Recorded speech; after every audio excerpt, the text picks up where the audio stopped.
Some new information now on a story we have closely followed here on Happening Now. A judge orders Brendan Dassey, whose case was featured in the hit Netflix series Making a Murderer, to remain in prison. Dassey was accused of involvement in the rape and murder of Teresa Halbach, along with his uncle, Stephen Avery.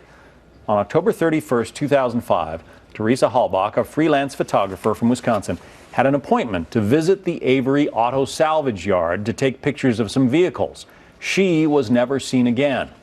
On November 10th, the county sheriff announced that Halbach was murdered at the salvage yard. The sheriff found bone fragments, a camera, and a cell phone in a burn pit near Stephen Avery's trailer. Avery was charged with the crime. The following year, in 2006, his nephew, Brendan Dassey, is arrested as a co-conspirator in Halbach's assault and murder. On November 26th, 2007, Dassey, who was 17 at the time, was found guilty of all charges against him. He is sentenced to life in prison. In 2013, Dassey's appeals and request for a new trial are denied. But on August 12th of this year, a federal magistrate granted a petition to overturn his convictions. And just this week, on November 14th, a U.S. district judge ordered Dassey released from prison pending an appeal of the decision to overturn his convictions. Yesterday, though, the court issued a stay, blocking Dassey's release, which was scheduled to come today. Joining us now to discuss all of this, our legal panel. Doug Burns, a former federal prosecutor and criminal defense attorney. Brian Claypool is a criminal defense attorney as well.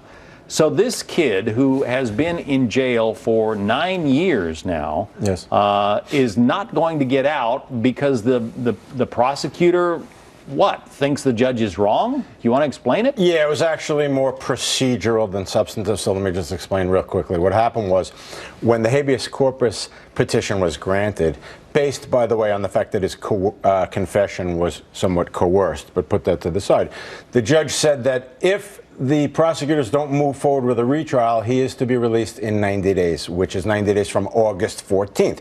Takes us right into the middle of November. The state appealed, and the appellate court basically just said, wait a minute, let's just stay it, meaning in simple English, we're going to not make any decision on his release until we can actually look at the entire picture. So it's really procedural. It's not so much that they're saying he must be jailed. We're just going to hold it in abeyance until we can look at the full picture. Anybody who watched this documentary, Brian, it was, to be fair, it was one-sided. It was from the point of view of Stephen Avery and Brendan Dassey.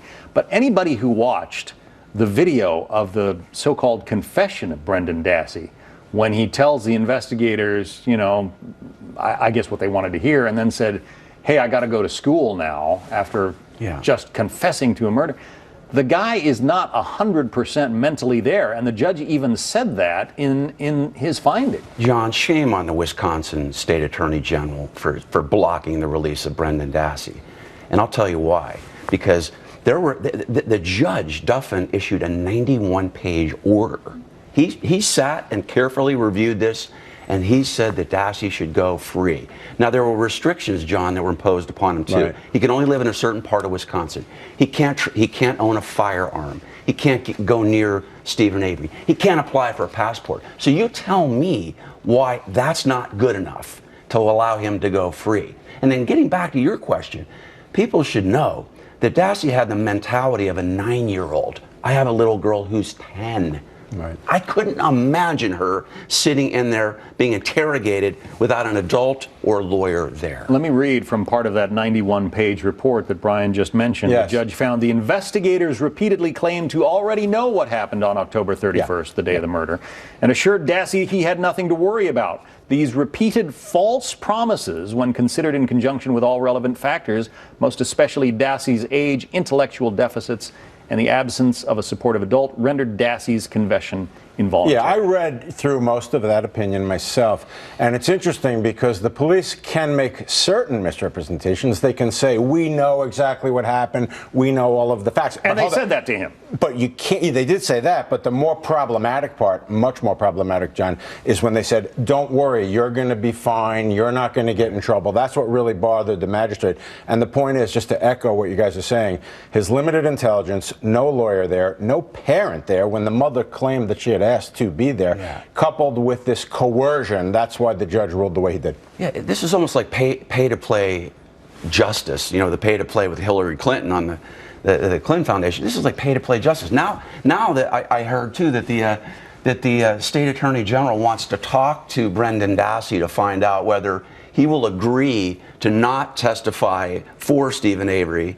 Because Avery's lawyer is trying to get a new trial now. In other words, they're going to say, okay, we'll let you go free for now. We won't retry you as long as you agree to not do anything that will hurt our chances to make sure that Stephen Avery stays in jail. Because his lawyer's trying to get him out based on the blood testing. His lawyer is saying that there's new DNA testing that can show that Avery's blood in Hallbeck's Toyota van was older than the van. Well, it's very ironic because Avery had been cleared for a very serious crime in the mid-'80s by DNA, which throws kind of a wrinkle. Of course, that's irrelevant, obviously, in terms of the later case.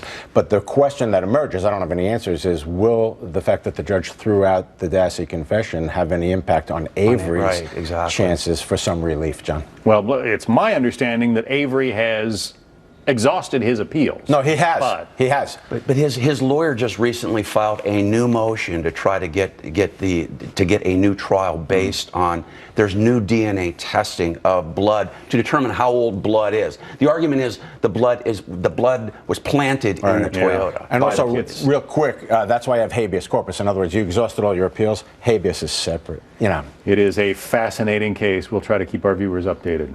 Thanks very much, both of you. My pleasure, John. Thanks, John. All right, Jenna.